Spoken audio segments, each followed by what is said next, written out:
hopefully you guys will all participate in that. I certainly have a lot of stories, both good, bad, and ugly about that. I'll pick and choose which ones I'll share throughout the day. But Rob and Linda, myself, our spouses, our families, our partners are grateful for everyone making the trip in. I know a lot of you came from great distances. Some of you came from not so great distances, but the fact that you took the time to celebrate Dad is fantastic. So what I'm going to do is turn it over to Linda, and then we'll turn it over to Dad, who wants to say a few words. Or do you want to say a few words first? You want to go first, or you want Dad to go first? You ready to go, Dad? Because I'd like Dad to be sitting, if that's okay. Yeah. So Dad, you say a few Why don't you words? say a few words? So you're- I want to thank all of you for coming. You're such a wonderful family and friends. I can't explain how lucky I am. But one of the things I really want to say is, part of that's because I had a wonderful wife, Marguerite. Margie is the one who raised these children. I didn't, I just showed up at the right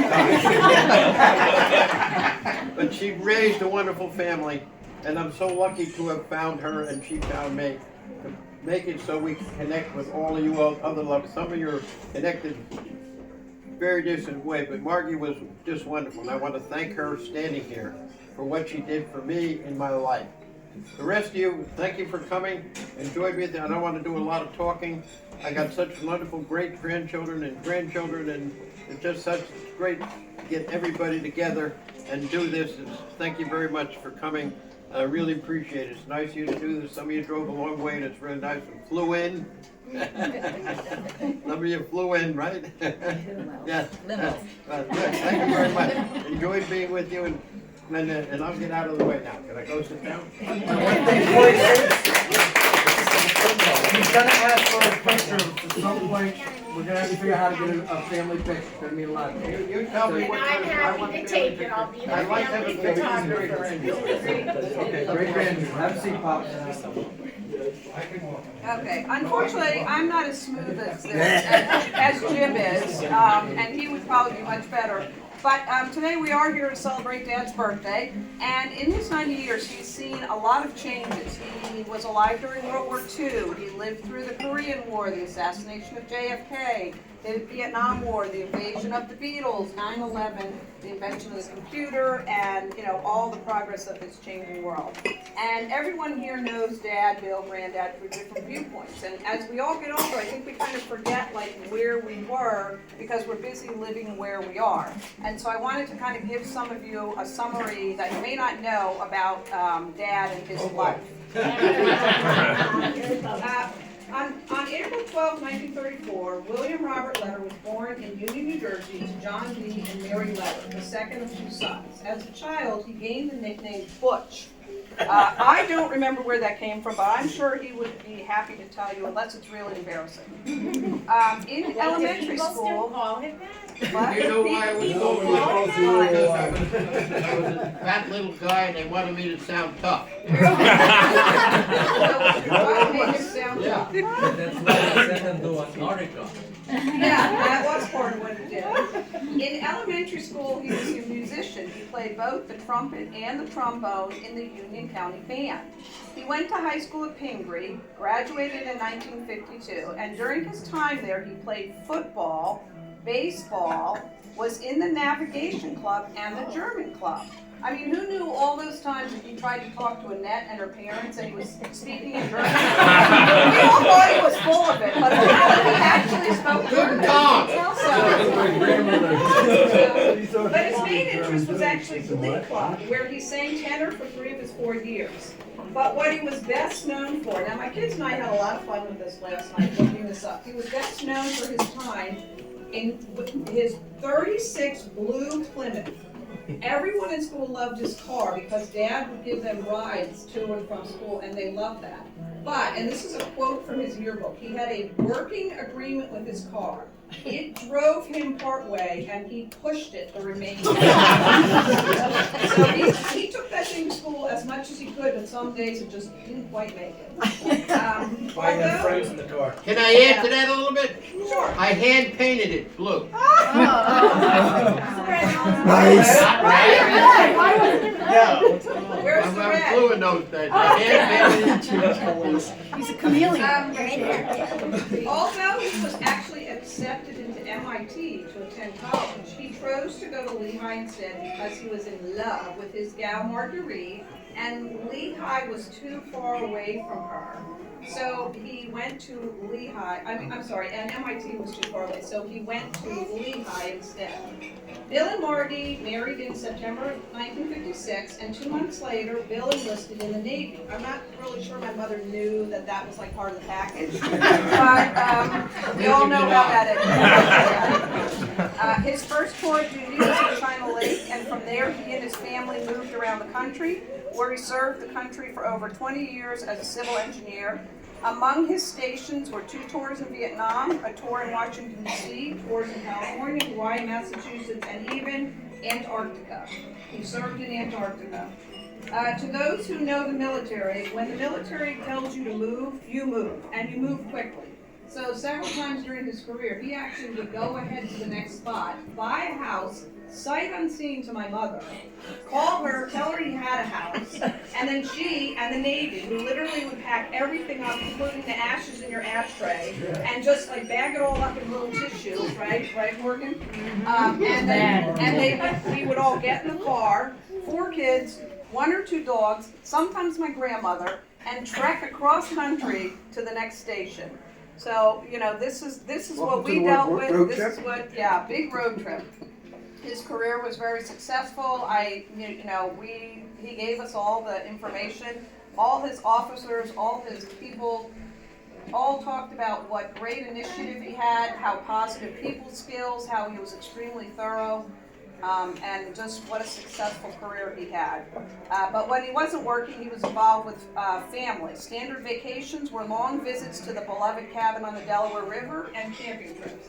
And gosh, the stories that we let our children could tell you about smashed fingers in doors, luggage falling off of roofs, broken down cars, Almost drowning a child. There's a lot. Here he That is. story Yeah. came out last night. Yeah. So he also pursued golf following his hobbies. He coached soccer. He led Boy Scouts and Cub Scout troops, and he always sang in the choir of the church where my mom was working. And he was willing to be either the tenor or baritone, depending on what she needed. Commander William Robert Letter retired from the Navy, and he and Marty moved to Pittstown for the next segment of his life, where he took a position with Lafayette College as the director of plant operations and worked there for 12 years before finally retiring for good. In 1982, my mom and I were involved in a very serious car accident, which permanently affected my mom. Sorry. She was comatose for weeks and hospitalized for months with surgeries and rehab. And what really impressed me was throughout that time, my father, who drove 40 minutes to work this way, would drive an hour the opposite direction every night after work to make sure he visited her every day, and then drive back to Pittsburgh. At that time, I really didn't realize how much love that took. Although she never fully recovered from either her physical or mental injuries, she and Dad continued to build memories together, traveling with my Aunt Pam and Uncle Robert, spending golf weeks together in Hilton Head, Bermuda with their best friends Jack and Elaine, and taking trips with my grandmother to far-off places. Of course, when my mom passed, life changed my dad, but he picked up the reins and carried on. It has also always impressed me that the man who didn't keep track of any of the household doings started faithfully sending birthday cards, Christmas cards, anniversary cards to everyone. And he never missed it. Over these past 20 years or so, I've grown to further appreciate Dad. I'm not sure that anyone grows old gracefully, but Dad has shown us that a positive attitude, a disciplined schedule, a kind word or deed to others, and a desire to always keep moving forward goes a long way toward that. Of course, there are a lifetime of stories that people can tell, and I'm sure if you ask anyone in this room, everyone has some good, some bad, and some ugly, and hopefully people will be willing to share that. Thank you very much. Thank you. Where's my phone? Where's my speech? Okay, delete that, delete that, delete that. You did awesome. We'd like to open it if anybody has any little Any good stories they want stories? to tell. Kelly, you've got stories to I know, tell. you get the private stories we haven't seen, so we need to hear them. With all the trips and the places we visited, there's nobody better than Bill to make sure that everything is fine in the working order. Something is missing here. Call them downstairs and tell them to fix it. Unbelievable. That's true. The maintenance man. The inventory. The water's dripping, the toilet's not leaking. I tweaked it, but you need to fix that. Okay? Holly, what do you got? And about, oh, awesome, Bob. Thank you. This isn't from me. That's okay. This is from Aunt Pam. The family. Yeah, the family. Awesome. But she just You're the doesn't- designee. That's Yeah. fantastic. I'm the designated reader, because she doesn't want to stand up here and read it, so I will do it. So, Uncle Bill, this is from Mom and us. I wanted to let you know how much fun it was to be with you over these many years. Started with B.A. Roberts, best man at our wedding, our trip out west with you and Margie, and our trips to Bermuda with you and Margie and Annette and Jim. All of our trips to Hilton Head, where we had tons of fun with family and friends. The adventures to Mexico and the Cayman Islands with you and Sally, and sometimes Robert. Plus the many, many, many games of bridge you played with Robert. And we can't forget all the family gatherings and special occasions over the years, especially all the Christmas celebrations at Nana's. You have been such a big part of our lives, and we are better for it. So celebrate and party. Happy birthday. We love you. Thank you very much. Nice. Go play, go rock. And by the way, over there, if I may say one thing, there's books over there with a lot of the pictures of travel with a lot of these lovely people that I've dealt with that are sitting here. The history is Maybe I put there. them in a better place to read it, but there's a lot of great pictures over there from my wedding and some of the travel with Tilly and Lucille and Sally and the rest of you that are here, including. Did you bring the pachinko machine? No, did not bring that. It's a little heavy. She's the big. Okay, Brianna, would you like to say a few words? Sure.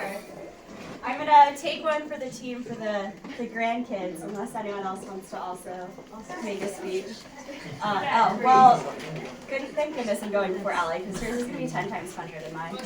I've thought about this for exactly 3 seconds, so it's probably gonna be short, and it'll be a hodgepodge of different stories with Granddad, but something that some people may know is Jess and I have actually spent a lot of time with Granddad over the years.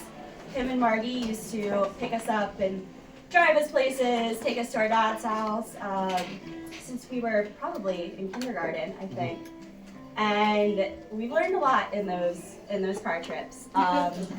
We watched a lot of 1920s Mickey Mouse cartoons, only 1920s Mickey Mouse cartoons. That was all we were allowed to watch. We listened to a lot of Granddad's favorite music. We never Kids Bop. I had my homework eaten by Pippin. Jess had her homework eaten and learned how to convince her teacher that it did actually get eaten by the dog. We learned the months, we learned about different cars, we learned not to yell at Granddad for crossing the double line or Margie would get very upset with us. I've also very recently learned that the entire time we were in the car, Granddad's hearing aids could not pick up on the frequency of my voice. So it's no wonder I talk so much. But yeah, we've spent some wonderful time, heard all of the stories about Margie about 3 times now at least. And we will keep listening to them every single time because they're so wonderful. We've had amazing vacations. I'm gonna cry. Yeah. Amazing vacations. Unfortunately, we're all giving the speeches today and you can't give one. And who did I drop on the ground? Oh, I did that. So that's another thing. We've also spent a lot of time at Perkins, and nothing can stop Granddad from Perkins, not even just cracking her skull open on the sidewalk. We're growing up all over the Thank you. Hey, this is about Granddad, not me. Oh, okay. That's for the next It was party. Robert, Jess, not Granddad. We'll clear your name. But yeah, it was a wonderful way to grow up. We got to spend a lot of quality time with him. We still do. We have we're fighting for Warminster West over Perkins, but it's still Perkins. With the claw machine and the game we used to play where we'd all fold the menu up in 3s and then each draw a different section, and we'd have some weird like random monster. Because that's how Granddad figured was best to entertain 2 5-year-olds. But I wanted to thank you for all of the wonderful memories. Well, thank you for being one of my wonderful granddaughters. Thank you Number so like much. 8, 12. You don't have to say that I'm your 11. favorite, but if you would like that. You're like number 11? Yeah. Anybody else got some? Stories, others. Allie, awesome. I just like to preface, I had a lot of time on the plane, so I did write a little something. I think we all know Granddad has a worldwide fan club, but some of his biggest fans are here, and we've traveled from other places. We got people in Chicago, we've got people in New England, we got people in Florida that couldn't be here today, but we've had to kind of build our relationship with Granddad a little differently using technology. So not everyone can say that their 90-year-old grandpa knows how to use Facebook. I remember when I set the Facebook up for him, I didn't think he'd become such a menace, but I remember the first thing he did was comment on Justin Bieber's wall and tell people that they should not listen to this young man. He's not setting an example for our young teens. Even through COVID, Granddad embraced technology. He was generous enough to take time away from his beloved Candy Crush to FaceTime us and have happy hours for Christmases and birthdays. But some things never change. A lot of us have spent a lot of time on the phone with Granddad. I remember when I was younger and we'd call Granddad for holidays or just, happy birthdays. It was terrifying calling him because if you didn't catch him, you'd get his answering machine, which was, I am not monitoring this system. I think it's the same answering machine you'd get if you called the U.S. Navy and they were. That has changed since, but we've also learned a lot of lessons. You don't call Granddad while he's out at happy hour, but you definitely call him after. He called you. He's always willing to share a couple stories about our parents, mostly about Jim and John, who are the notorious troublemakers. Granddad has a way of keeping things short and sweet over the phone, so much so that sometimes we as grandkids compete to see who can talk to him the longest. Granddad's phone line is always busy, especially on patriotic holidays. We always try to call him on the holidays that everyone can remember, like Veterans Day. But every once in a while we miss one. Granddad doesn't. I remember this summer when I was out at a bar and I got a call from Granddad. He called to wish me a happy Flag Day. He then proceeded to give me a pop quiz on the United States American flag. That could have put any of my history teachers to shame. I don't want to brag here, but I did know that Betsy Ross was credited to sew the first American flag. I also know that the flag has 50 stars for the 50 states and 13 stripes for the 13 colonies. I don't want to call out any of my dear cousins, but Granddad did say some of y'all did not get that right. So mark your calendars. This year's Flag Day is on June 14th. In his 90 years, he's collected plenty of wisdom to share. If you need advice, just give him a call. If you want to talk about marriage, he'll share stories of his devoted love to Graham. If you need advice about work, he'll let you know whether or not he's bought your stock or if he's sold it. That's always when I know to keep my resume updated. Granddad sells my stock. He's also happy to share lessons on family, on friends, and everything else. So I want to remind all of us that Granddad, though he's 90, he's always happy to pick up the phone. Make sure you give him a call. The last thing he always does when he hangs up the phone is he reminds us that we're all wonderful and amazing grandchildren. So, right back at you, Granddad. Thank you very much.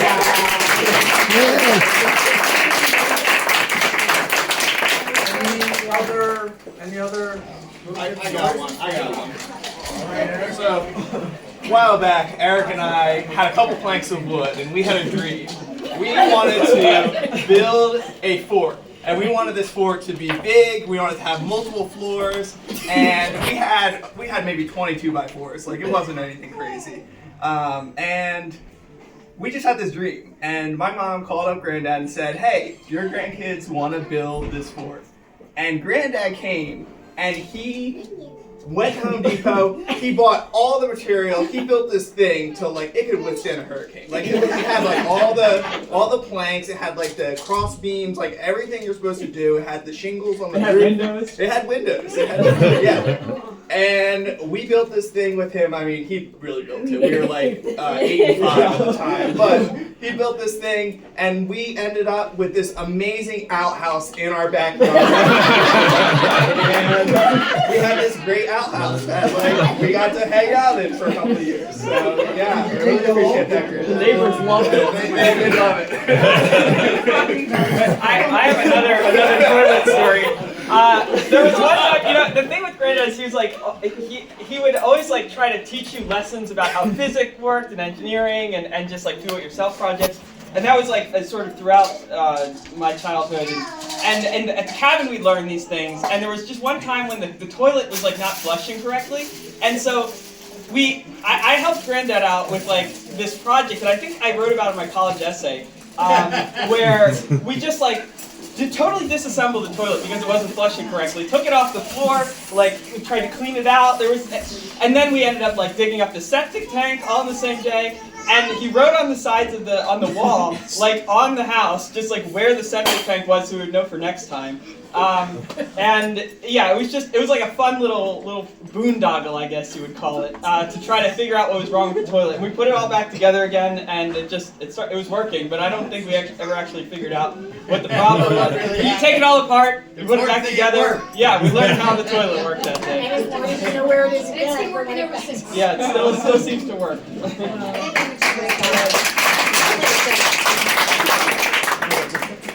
I'll just jump in really quick, so I'm going to keep it very short and sweet. But Granddad, bear with my 9 months postpartum, so my emotions but the love that you've given all of us, you show us on a regular basis, I truly feel very lucky to have. Jason, myself, we've been very fortunate because we are close to be able to spend a lot of time with you. And that is something that we truly cherish and love so much. Our weekends and breakfasts, they mean the world to us. And just thank you for touching all of our lives and for being so important and special. I can't even begin to describe how much we care about you and love you, and just thank you so much for being included and a part of our lives. Thank you, and I love all of you. Go ahead. Go ahead. No, please. Okay. This is about family, not about. We're forcing her to take it. They are forcing me to take it up. But anyway, Excellent. as everyone probably knows, when Granddad ever visited, there was always a project to be done. What project are we doing? And he came down one time, and I had one simple project for them, for John and for Dad, to just put a border up in my laundry room area. Well, I went out, and I came back, and cocktail hour had started. And they were just all happy and glee. They couldn't wait to show me this job they did. And I went upstairs, and I'm looking at this border, and I'm like, wallpaper. How do I tell? It was wallpaper. How do I tell the engineer and his son, who just could fix anything, that the butterflies are flying upside down? And the whole thing is upside down. But they're so happy because it's cocktail hour, they're very proud.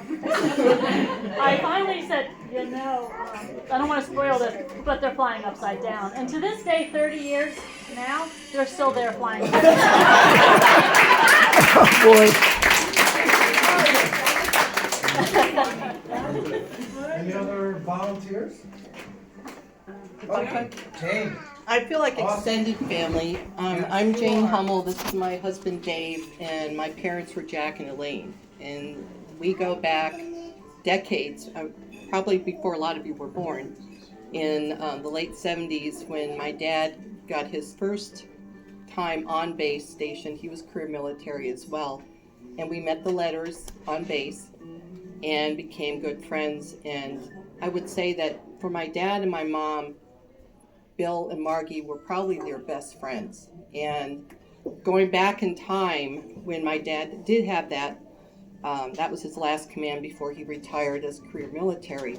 that was not an easy command. There was a lot of stuff going on. It was a consolidation of 4 people going under 1 person. And it could have really gone sideways, and I credit Bill and Margie both for how wonderful they were and supportive, where, you know, in this day and age, it's nice that you have, you know, someone has your back. And my dad really grew, I was away at college, but when I would come home, I would always hear about the letters. They're so amazing, and I got to meet them when I was there during the summers. And Margie being a force to be reckoned with everything she did with the Wives Club and between her music and her family, and Bill with all the wonderful things. They became very good friends, and I think my dad and Bill had a lot in common. Career military, family oriented, very straight arrows, said what they meant what they said, played golf, bridge. They had a lot of common interests, and what was so nice is when that command was over and my dad retired, the friendship still remained.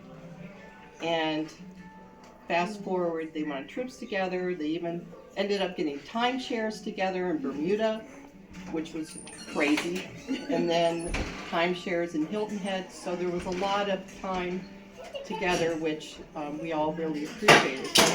What I'd like to say is, in life, you know, we have a lot of friendships, but if you ever find, and I'm trying not to get emotional, but to have a friend like Bill in your life is amazing. And I'm speaking for my parents and our family, how much that means to all of us.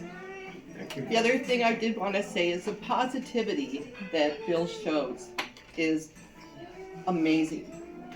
When my husband and I talk to him on Zoom calls or when we get a chance to visit, I only hope that going forward, all of us can have that zest for life, positive attitude, and just caring attitude that he has. It's inspiring. So Thank you very much.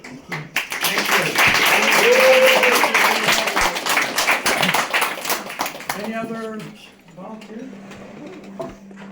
Okay, so as soon as we're done with this, food is served. Please enjoy. It's self-serve in the room over there.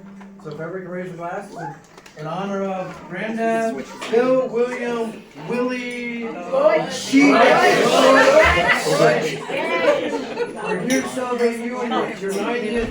Congrats. We love you. You've been an inspiration to everybody. Thank you. Thank you. I have a wonderful family, and I can't believe how lucky I am because of Margie.